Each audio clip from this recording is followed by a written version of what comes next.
राधे दोस्तों, आइए हमारे चैनल अलौकिक श्रद्धा में आपका स्वागत है। आज हम इस वीडियो में कार्तिक मास महत्तम कथा अध्याय 23 सुनेंगे। तो आइए शुरू करते हैं। मंगलकारी देव तुम मंगल करो गणेश, जगवंदन तुम्हरे करे, काटो सबके कलेश। नारद जी बोले, हे राजन, यही कारण है कि कार्तिक माह के व्रत उद्यापन में तुलसी की जड़ में भगवान विष्णु की पूजा की जाती है। तुलसी भगवान विष्णु को अधिक प्रीति प्रदान करने वाली मानी गई है। राजन, जिनके घर में तुलसी वन है वह घर तीर्थ स्वरूप है। वहाँ यमराज के दूत नहीं आते। तुलसी का पौधा सदैव सभी पापों का नाश करने वाला है तथा अभिष्ट कामनाओं को देने वाला है।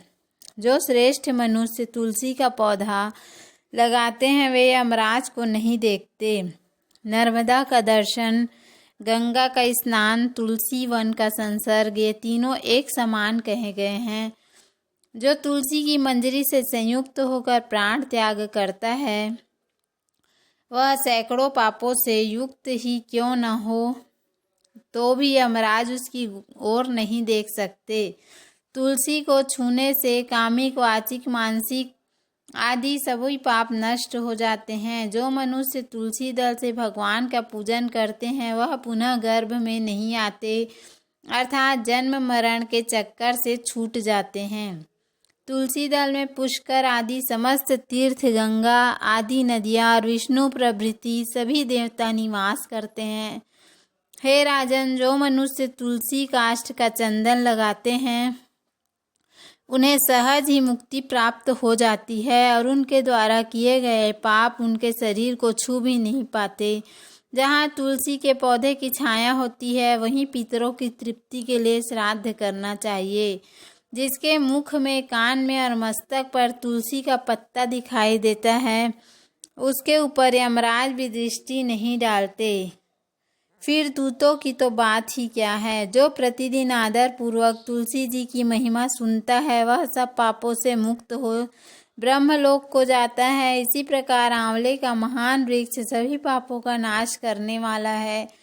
आंवले का वृक्ष भगवान विष्णु को प्रिय है। इसके स्मरण मात्र से ही मनुष्य गोदान का फल प्राप्त करता है।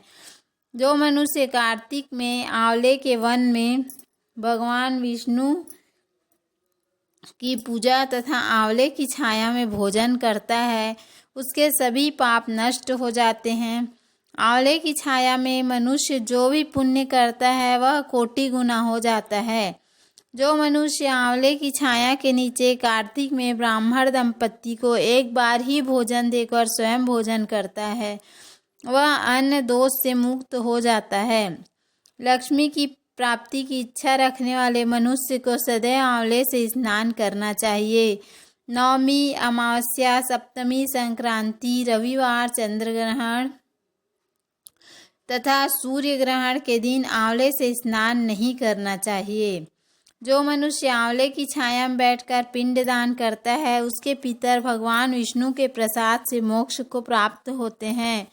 जो मनुष्य आंवले के फल तथा तुलसी दल को पानी में मिलाकर स्नान करता है उसे गंगा स्नान का फल मिलता है। जो मनुष्य आंवले के पत्तों और फलों से देवताओं का पूजन करते हैं उसे स्वर्ण, मणि और मोतियों द्वारा पूजन का फल प्राप्त होता है। कार्तिक मास में जब सूर्य तुला राशि में होता है तब सभी तीर्थ, ऋषि, देवता और सभी यज्ञ आंवले के वृक्ष में वास करते हैं। जो मनुष्य द्वादशी तिथि को तुलसी दल और कार्तिक में आंवले की छाया में बैठकर भोजन करता है उसके 1 वर्ष तक अन्न संसर्ग से उत्पन्न हुए पापों का नाश हो जाता है।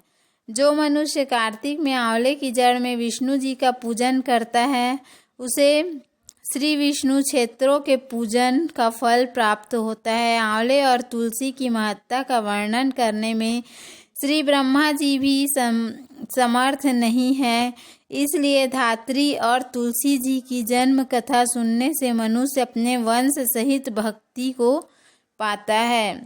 बोलो श्री हरि विष्णु भगवान की जय। बोलो कार्तिक मास की जय। तो उम्मीद है आपको हमारा वीडियो पसंद आया होगा। यदि हमारा वीडियो पसंद आए तो वीडियो को लाइक शेयर और सब्सक्राइब करना ना भूलें। धन्यवाद। राधे राधे।